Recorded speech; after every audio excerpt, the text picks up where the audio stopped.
Olá, sou o professor Alveno e na aula de hoje falaremos de rochas metamórficas.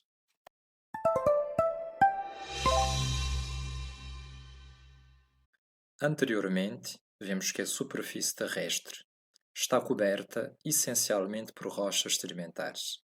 Aprendemos também que as rochas magmáticas podem solidificar-se no interior da Terra ou à superfície através de erupções vulcânicas.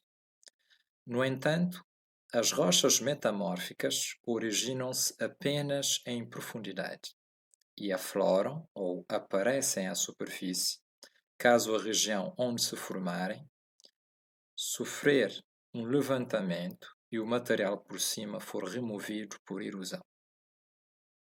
O termo metamórfico vem da palavra grega metamorphon, que significa transformar. Portanto, as rochas metamórficas são rochas que resultam da transformação de outras rochas que já existiam. Esta transformação é causada pelos agentes de metamorfismo. Entre eles, temos a temperatura ou calor, a pressão, os fluidos de circulação e o tempo.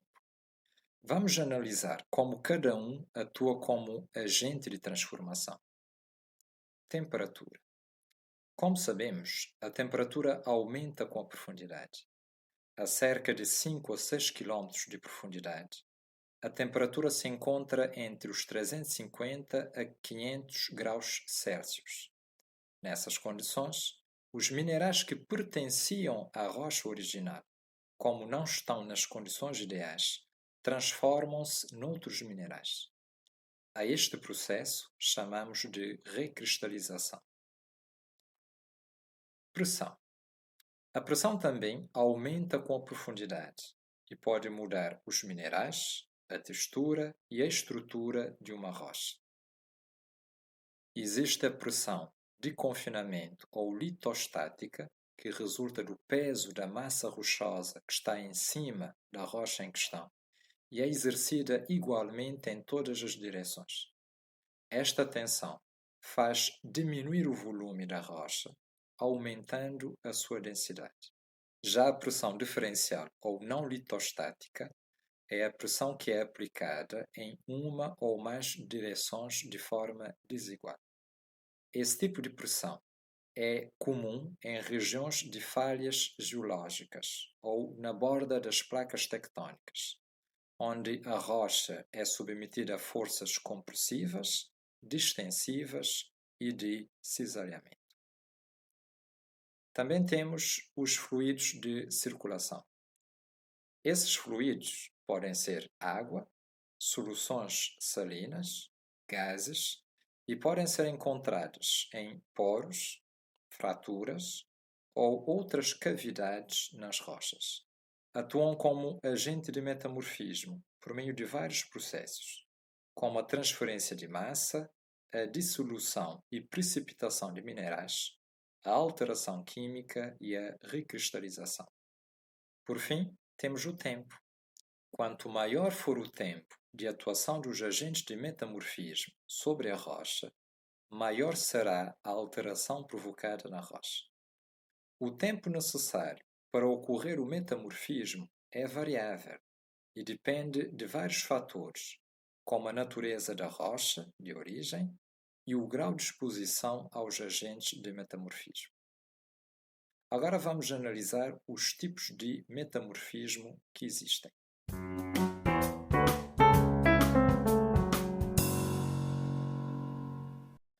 O primeiro tipo de metamorfismo que vamos analisar é o metamorfismo de contato. O metamorfismo de contato ocorre quando rochas são expostas ao calor e pressão devido à intrusão de magma próximo a elas. As rochas nessa zona de contato com o magma, também chamada de auréola de metamorfismo, irão sofrer uma transformação, formando assim as rochas metamórficas. Podemos citar algumas rochas metamórficas que se formam por esse processo. O mármore, que se origina a partir de calcário, o hornfels, que se origina a partir de várias rochas sedimentares e magmáticas em locais com atividade geotérmica significativa. O anfibolito, que se originam a partir de rochas ígneas máficas, ou seja, escuras, como o basalto e o gabbro. O outro tipo de metamorfismo é o metamorfismo regional. Ocorre quando rochas são submetidas a pressão e temperatura intensas por longos períodos de tempo, devido a processos tectônicos, como a colisão de placas tectônicas. Isso pode resultar em mudanças significativas na textura, mineralogia e composição química da rocha original. Podemos citar algumas rochas metamórficas que se formam por este processo.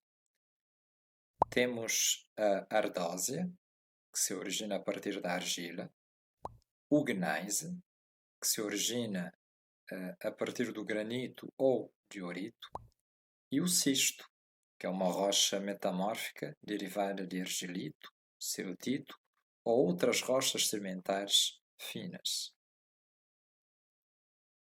O grau de metamorfismo pode ser baixo, médio ou alto e depende da intensidade das condições de temperatura e pressão. Visto que a temperatura e pressão aumentam com a profundidade, quanto maior for a profundidade onde a rocha originar-se, maior será o grau de metamorfismo. Quando certos valores de pressão e temperatura são ultrapassados, as rochas metamórficas começam a fundir ou derreter. A este processo chamamos de ultrametamorfismo e marca a fronteira entre o metamorfismo e o magmatismo. Como podemos ver na imagem, o grau de metamorfismo irá influenciar a estrutura e textura das rochas metamórficas. As rochas metamórficas têm uma característica particular, que é a foliação. Essa característica está relacionada com o modo como as rochas metamórficas se originam. Como podemos ver na imagem, devido à ação combinada da temperatura e pressão, os minerais vão ter uma nova orientação, muito diferente da original. Temos um caso prático, o granito. O granito é uma rocha magmática, mas ao sofrer metamorfismo, irá formar o gneiss. Basicamente, o gneiss e o granito têm os mesmos minerais, mas o arranjo ou a distribuição é diferente. Temos três tipos principais de foliação, dependendo do grau de metamorfismo.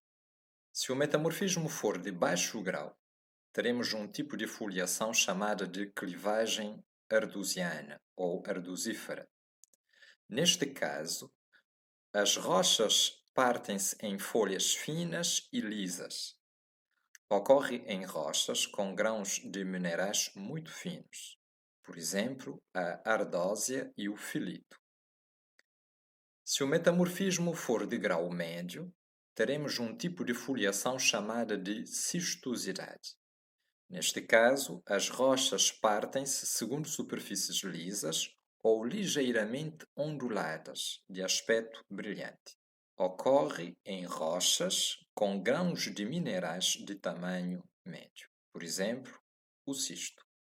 Por fim, se o metamorfismo for de alto grau, teremos um tipo de foliação chamada de bandeamento ou bandado gneisico. Neste caso, as rochas apresentam alternância de bandas de cor clara e cor escura. Ocorre em rochas com minerais de granulidade elevada, por exemplo, o gneiss e o migmatito. No entanto, é bom lembrar que nem todas as rochas são foliadas ou possuem foliação. Existem rochas metamórficas, como é o caso do mármore, onde não temos a foliação. Para terminar, vocês estão convidados para visitar meu site na internet, onde poderão ter mais informações sobre rochas, vulcanismo, minerais, entre outros. Obrigado pela sua atenção e até a próxima.